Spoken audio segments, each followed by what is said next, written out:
Junior সাকিবের টুনটুনি কাটা নিয়ে, ঠিক আছে? নুনু কেটে দিছে, নুনু টুনটুনি কাটা নিয়ে, ঠিক আছে? একটা ছেলের একদম অমূল্য সম্পদ। আলাইকুম, কি অবস্থা সবার? কেমন আছেন সবাই? আশা করছি সবাই অনেক ভালো আছেন। আলহামদুলিল্লাহ আমরাও ভালো আছি। তো বেশ কিছুদিন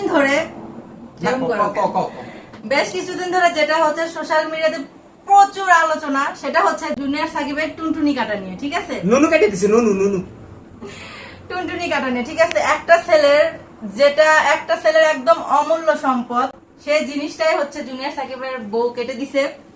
কেটে দেওয়ার পরেও নাকি সেটা হাতে নিয়ে সে আবার টিকটক বানাইছে। দেখেন কতটা নিকৃষ্ট হইলে একজন মানুষ এই কাজটা করতে পারে, ঠিক আছে? তো আসলে এটা এখন কথা বললে হচ্ছে মেয়েদের বিপক্ষে কথা বলা হবে। এখানে পক্ষ বিপক্ষ কোনো বিষয় না। মেন কথা হচ্ছে যে একটা ছেলের ভবিষ্যৎ নষ্ট করা, একটা ছেলের ক্যারিয়ার নষ্ট করা, একটা ছেলের লাইফ নষ্ট করার কোনো রাইট কোনো মেন নাই। ঠিক আছে? এটা ঠিক, কিন্তু ঘটনা হয়েছে কি শুনে কথার মধ্যে শুধু বাহাত ঢুকা। আচ্ছা তোমার কথা শেষ হোক তারপর আচ্ছা, তারপরে এখন আরেকটা কথা হচ্ছে, শিখা খান যে কাজটা করছে সেই কাজটা নাকি তার দুইটা হাজবেন্ড ছিল সাথে। তো দেখেন একটা মানুষ কতটা ভালো, তার দুইটা তিনটে জামাই, হ্যাঁ তিনটা জামাইকে নিয়েই এক ছাদের নিচে সে রয়েছে। শালার আমরা তিনটে বলে থাকতে পারতেন না? তিনটে জামাইলে থাকে, আমাকে তিনটে বলে থাকলে কেমন হয়? তুমিও থাইকো, সমস্যা নাই, কিন্তু জুনিয়র সাকিবের কথা চিন্তা করে তারপরে থাইকো। তো এখান থেকে আসলে কেউ কেউ বলতেছে যে হচ্ছে সকল পুরুষদের শিক্ষা হইলো এটা সেটা। এটা শিক্ষা অশিক্ষার কোনো বিষয় না। তিন জামাই হলে কি এক জায়গায় থাকতো? হ্যাঁ, মানে পাশাপাশি থাকতো আর কি। এক খাটে না? তা জানি না। আচ্ছা শোনো, এক খাটে থাকুক আর যেখানেই থাকুক, কাজগুলো জুনিয়র সাকিবের যে কাজটা করছে সেটা কিন্তু দুইটা হাজবেন্ড সাথে ছিল, ঠিক আছে? তাদেরকে সাথে নিয়ে শিখা খান সেই কাজটা করছে। তো আমার প্রশ্ন হলো, তুই যখন দুইটা হাজবেন্ডকে সাথে রাখবি, তাহলে জুনিয়র সাকিবের এই কাজটা করার কি কোনো দরকার ছিল? কোনো দরকার ছিল না, ঠিক আছে? তো এখানে প্রশ্ন হচ্ছে, বিভিন্ন মানুষ বিভিন্ন রকমের কথা বলতেছে যে শিখা খান কাজটা ভালো করছে, কারণ শিখা খানের মেয়ের গায়ে নাকি সাকিব হাত দিছে। তো যদি হাতে দিবে তাহলে সেই হাজবেন্ডের সাথে সংসার করার কি দরকার ছিল? আপনারাই বলেন।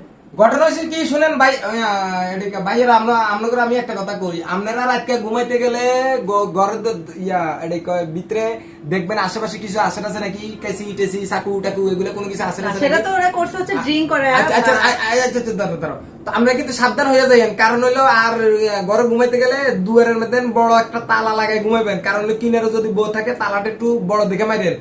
আর নাহলে বউয়ে কিন্তু রাতকে মনে করেন কাইটটা দিয়া বাইরে যায়, ওই ফুল 99 ফোন করে কইব আমার জামাই এটা কাটি কে লই গেছে গা।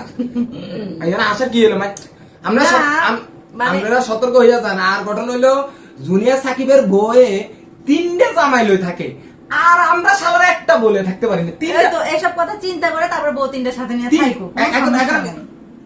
মানে জুনিয়র সাকিবে এর বউয়ে তিনটা জামাই লই থাকে। এখন আমি চিন্তা করতেছি, আমরা ছেলেরা কিনলে তিনটা বলে থাকতে পারি না, কিনলে কে পারি না? মেয়েকে ক্ষমতা দিছে দেই, আর আমাদের দেশের সরকার তো মনে করেন মেয়ে করে এমন ক্ষমতা দিছে, এখন মনে করেন নারী নির্যাতন মামলা হয়, পুরুষ নির্যাতনের কোনো মামলা নাই আমাদের দেশে। তোমাদের আচ্ছা কোর্টে তো বিভিন্ন পুরুষ আইনজীবীরা আছে, তাহলে তারা কেন এটা রিড করতেছে না? ইয়াল্লাই তো করলাম। শুনেন ভাই, আমাদের দেশে কিন্তু পুরুষ নির্যাতনের কোনো মামলা টামলা নাই, আমরা কিন্তু সাবধান হয়ে যাই। পরিস্থিতি বেশি ভালো না, বুঝছেন? পরিস্থিতি কিন্তু খুবই খারাপ। শিখা খান কাজটা কি করছে, ঠিক করছে না ভুল করছে, অবশ্যই সেটা আপনারা কমেন্ট বক্সে জানাবেন। কমেন্ট বক্সে জানাই যাবেন। ভুল করছে এটা ঠিক আছে, আসলে ভিডিওটা একটু ভালো করে ছড়াই দিয়েন। আমার মতো যেসব বাইরা আছে, এসব বাইরা ভিডিওটা বেশি করে শেয়ার করবেন, শেয়ার করে দিবেন। কারণ হইলো এসব মেয়ে করে বউ করে কিনারে থাকলে সমস্যা আছে। ভালো থাকবেন, আল্লাহ।